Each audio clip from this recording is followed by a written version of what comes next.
हमारे साथ रमन मलिक बीजेपी के प्रवक्ता जुड़ गए। रमन जी, स्वागत है आपका न्यूज 18 पर। जी रमन जी, आपसे ये जानना चाहेंगे कि विरोध करना, प्रदर्शन करना हर किसी का संवैधानिक अधिकार है, लेकिन जिस तरीके से लाठीचार्ज की तस्वीरें सामने आई है, इस पर क्या कुछ कहेंगे आप? संविधान की पालना हुई है और संविधान की पालना सही मायने में अब जाके अगर इस प्रकार का कार्य होता है तो संवैधानिक प्रक्रिया के अनुसार हर काम करा जाना चाहिए। आपका अगर प्रदर्शन का अधिकार है तो आपका अधिकार संपूर्ण नहीं है, आपका अधिकार उतना ही है जितना संविधान कहता है। आज राकेश बालियान ने हिमाचल जाके एक हिमाचली को ये बोलते हैं कि तेरे बाप का है क्या, मतलब इस प्रकार की भाषा इस्तेमाल करेंगे जी। भगवान का कृपा करें, भगवान की कृपा है राकेश बालियान पे कि मैं नहीं था वहां, वरना चमाट में रसीद करता उसको और पूछता कि तेरे बाप का है क्या। ये तरीका है क्या? आप देश में गुंडागर्दी फैलाएंगे और ये सारे कांग्रेस और ये बाकियों के जो कार्यकर्ता हैं वो हैं। असली किसान तो किसानी कर रहा है जी। डीबीटी के माध्यम से अपना पैसा ले रहा है जी। बिजली पूरी आती है, डीजल की जरूरत नहीं पड़ती। ये दलाल हैं बैठे हुए कांग्रेस के और दूसरे दलों के। जी। मैं पूछना चाहता हूं आज आपसे कि क्या भारत की सड़कें किसी के बाप की हैं क्या? रोक सकते हैं क्या आप रास्ते बार बार? 9 महीने से आपने आतंक मचाया हुआ है जी। अगर आपको प्रदर्शन करना है तो आप सरकारी संपत्ति पे प्रदर्शन नहीं कर सकते जब तक आपको इजाजत नहीं मिलती। इजाजत लीजिए और करिए। सर, मैं आपसे ये भी पूछना चाहूंगी, देखिए हिमाचल की बात और है, भाषा की मर्यादा, आप भी संवैधानिक पद पर तैनात है, आप भी संवैधानिक पद पर ये मेरे को बताइए। करनाल का मामला सर बिल्कुल अलग है। करनाल में लाठीचार्ज हुआ है। हिमाचल की बात सर इस वक्त करनाल की हो रही है, आप करनाल पर हमें जवाब दीजिए कि जिस तरीके से यहाँ पर लाठीचार्ज हुआ है, लेकिन आप ये जो बोल रहे हैं कि हिमाचल की बात और है, क्यों और है? वहां पे आप आरतीयों को साथ लेकर घूम रहे हैं राकेश बालियान, और यहां आप किसानों की बात करते हैं। ये दोगलापन कर दिखाएंगे। और अगर आपको नहीं परमिशन मिली, आप रोड के साइड पर खड़े हो जाइए, दिखा लीजिए काले झंडे। आप पूरा टोल प्लाजा रोक के बैठे हुए थे, क्या मैंने वीडियो नहीं देखे हैं? कौन देता है आपको ये अधिकार? मैं कल को मेरे को आपका चैनल का प्रोग्राम कोई अच्छा ना लगे, मैं आपके चैनल में घुस के बैठ के काले झंडे दिखाऊंगा? आपके पीसीआर में बैठ के मैं काम नहीं करने दूंगा। वाजिब है क्या? भाषा की मर्यादा का जिस तरीके से उन्होंने भाषा की मर्यादा वो बोले, उसका समर्थन हम भी नहीं करते हैं, लेकिन सर सवाल ये है कि जिस तरीके से निहत्थे किसानों पर लाठीचार्ज किया गया, क्या इसके अलावा कोई और चारा वहां पर मौजूद नहीं था? सर मैं आपसे ये पूछा हूं, उनके हाथ में झंडे और डंडे थे या नहीं? क्या पहले उन्होंने उसी डंडों से लोगों की गाड़ियों के ऊपर मारपीट करी है या नहीं? इसका जवाब दीजिए। दूसरी चीज, आप कभी भी राष्ट्रीय राजमार्ग को या किसी और टोल प्लाजा को रोक के जब बैठते हैं तो इसका मतलब क्या है? इसका मतलब ये है that you are illegally occupying a public property. जी है या नहीं है? जी। लेकिन सर अगर आप ये बोले कि देश का कानून ये बोलता है कि ये illegal occupation of government property या पब्लिक प्रॉपर्टी नहीं है, तो बिल्कुल गुनाह करा है पुलिस है। जी। क्या आज से पहले लाठीचार्ज नहीं हुआ क्या? जी। मैंने भी लाठियां खाई हैं प्रदर्शन के बीच में। प्रदर्शन करते हैं तो लाठियां भी पड़ती हैं, कोई सोफों पे बिठा के प्रदर्शन नहीं होते हैं।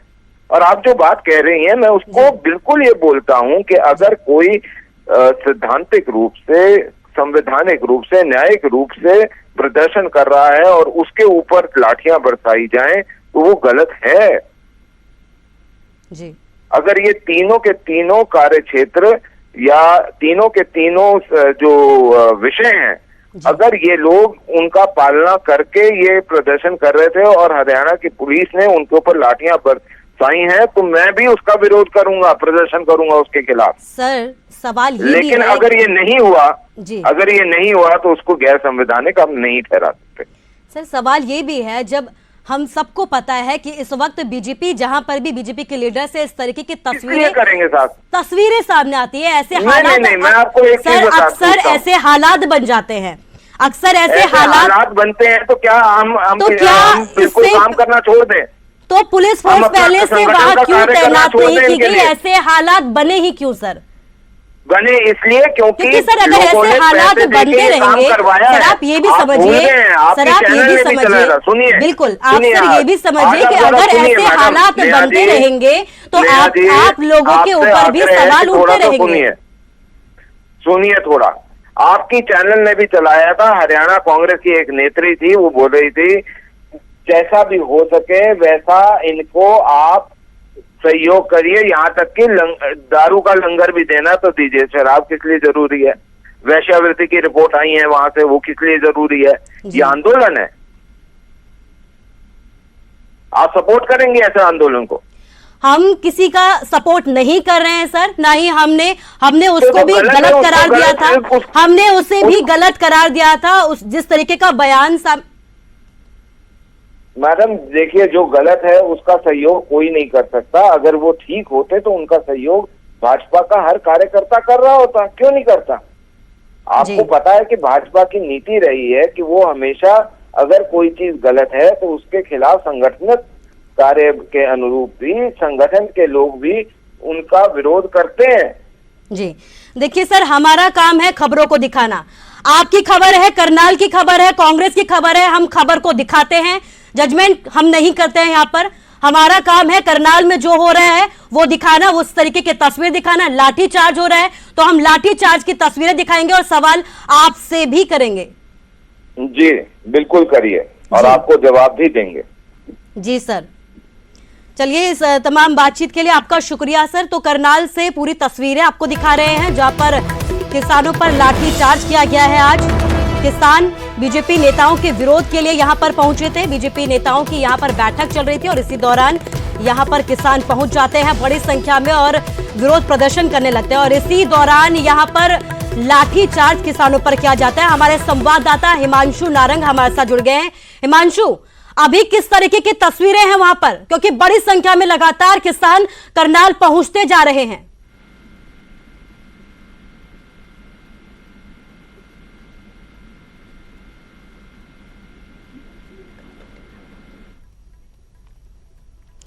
हिमांशु, अगर आप तक मेरी आवाज पहुंच पा रही है तो मैं आपसे ये जानना चाहूंगी कि अभी किस तरीके के हालात है, क्योंकि लगातार किसानों के वहां पर पहुंचने का सिलसिला भी जारी है। कुसुम 3 से 4 मिनट पहले गुरनाम सिंह चढ़ूनी पहुंचे हैं और किसान फिर से इकट्ठा होने लगे हैं।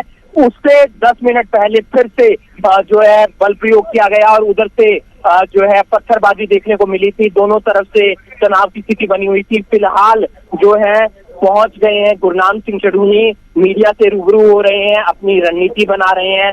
क्या कुछ रणनीति तैयार की जाती है, जाम लगाना है, क्या करना है, ये इसके बारे में कुछ नहीं कहा जा सकता, लेकिन सभी किसानों को फिर से इकट्ठा करते हुए नजर आ रहे हैं गुरनाम सिंह चढ़ूनी और ये बात रखनी चाह रहे हैं वो कि 3 कृषि कानूनों को लेकर हम सड़क पर हैं, उधर बीजेपी कार्यक्रम कर रही है और हम पे लाठीचार्ज कर दिया जाता है। ये कहाँ की नैतिकता है और उसी को चलते यहाँ पर फिलहाल विरोध प्रदर्शन किया जा रहा है और मंच पर खड़े होके गुरनाम सिंह चढ़ूनी किसानों को जोड़ रहे हैं, भाषण दे रहे हैं।